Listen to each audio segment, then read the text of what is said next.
시청자 여러분 안녕하십니까? 데일리 아시아입니다. 첫 소식입니다. 미중 무역 갈등이 봉합 수순에 접어든 것으로 보입니다.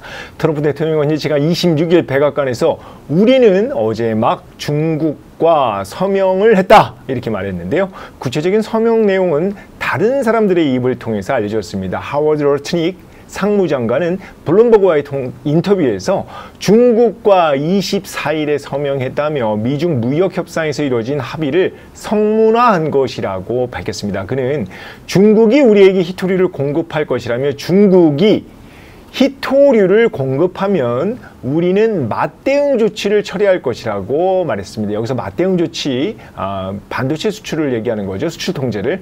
백악관 당국자도 로이터 통신과의 인터뷰에서 이번 합의는 어떻게 중국의 대미 희토류 공급에 속도를 낼 수 있을지에 대한 것이라고 아주 구체적으로 설명을 했습니다. 미국과 중국 간 관세 전쟁이 휴전에 들어간 데 이어 희토류 문제까지 해소가 된 겁니다. 트럼프 대통령은 또 인도와 매우 큰 합의를 할 것이라고 말했는데요. 영국과 가장 먼저 무역 합의를 도출한 데 이어 미국이 다음으로 인도를 지목한 겁니다. 인도의 경우 미국과 가장 먼저 협상을 시작한 나라로 다음 달 9일 미국이 상호관세를 부과하기 이전에 협상을 타결하려고 이제 공을 들이고 있는 상황입니다. 이런 가운데 미중 무역 갈등에 가장 취약한 미국 기업, 자, GM, 바로 제너럴 모터스라는 분석이 나왔습니다. 홍콩 사우스 차이나 모닝포스트는 오늘 스트래티직 리스크가 미국 상장사 상위 250곳에 중국 노출 정도를 0에서 100점으로 점수화의 순위를 매긴 결과 GM이 69.8로 위험 노출 정도가 가장 컸다고 보도했습니다. 테슬라는 60.7로 4위, 그리고 포드는 56.5로 7위를 기록했습니다. 스트래티지 리스크는 GM이 미중 관세 전쟁의 영향을 크게 받은 데다 중국 국유기업과의 합작회사 수가 상대적으로 많고 일부 합작회사의 구조조정으로 정치적 위험에 더 노출됐다고 분석했는데요. 테슬라와 포드는 신장과 티베트 등 정치적으로 민감한 지역에서의 활동으로 인권 문제 등 관련 지표에서 위험 노출 점수가 높은 것으로 평가받았습니다. 자동차 제조사 외에 엔진 제조사 커민스와 항공우주기술 기업인 하니웰이 각각 65.6, 62.9로 중국 위험 노출 순위가 2위 그리고 3위를 기록했습니다. 반면에 애플은 지난해 2위에서 올해 27위로 순위가 크게 떨어졌는데요. 위험 노출 정도가 그만큼 감소한 겁니다. 스트래티지 리스크는 스마트폰과 노트북 컴퓨터 등 전자기기에 대한 미국의 상호관세 대상에서 제외됐기 때문이라고 설명했습니다.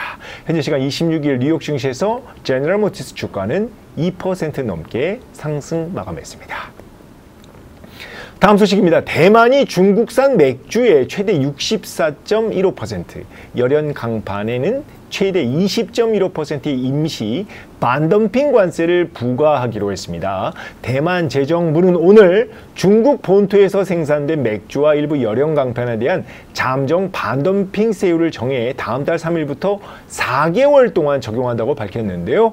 따라서 중국에서 생산되는 버드와이저 맥주의 33.85%, 그리고 기린 맥주에는 13.13%의 관세가 각각 부과되고 다른 제조, 수출업체 맥주 제품에는 64.14%의 관세율이 적용됩니다. 또 열연 강판은 바오산 강철, 바오 강잔장 강철, 그리고 상하이 메이산 강철 등의 제품에 16.9%, 그리고 다른 제조 수출업체에는 20.15%의 관세율을 매겼습니다.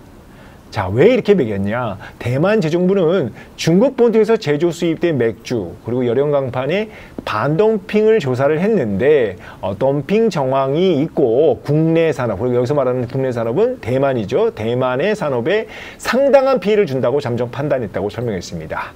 이런 가운데 대만이 중국의 잠재적 위협에 대비해 자폭 드론을 개발한 것으로 알려졌습니다. 영국 파이낸셜 타임스는 대만 국가중산과학연구원이 최근 현지 드론 제조사죠. 썬더 타이거와 함께 자폭 드론을 개발한 뒤 실사격 시험과 인증을 완료했다고 보도했습니다.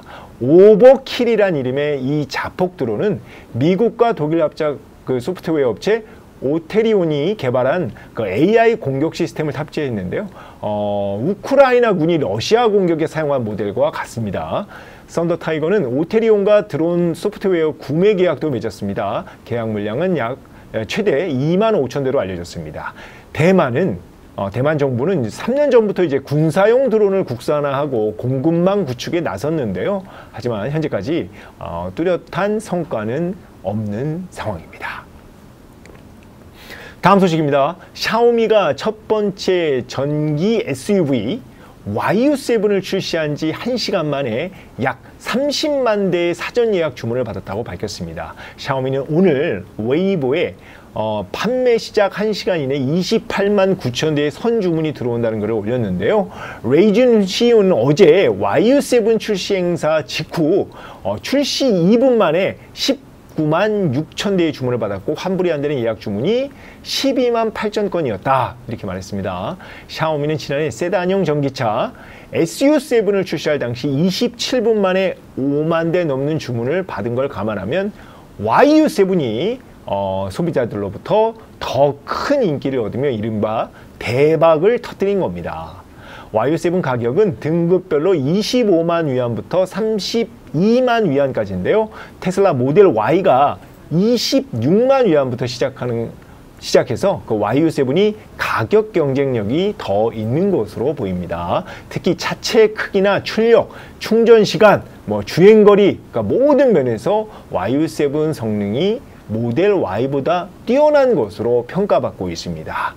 자, 로이터 통신은 테슬라가 중국 내 시장 점유율 하락을 우려해 가격 인하로 대응할 수 있다 이렇게 분석했는데요. 오늘 홍콩 증시에서 샤오미 주가 장중에 무려 8%까지 급등했다가 5% 가까이 상승하는 것으로 마감했습니다. 데일리 아시아 오늘 준비한 거는 여기까지입니다. 지금까지 시청해 주셔서 감사합니다.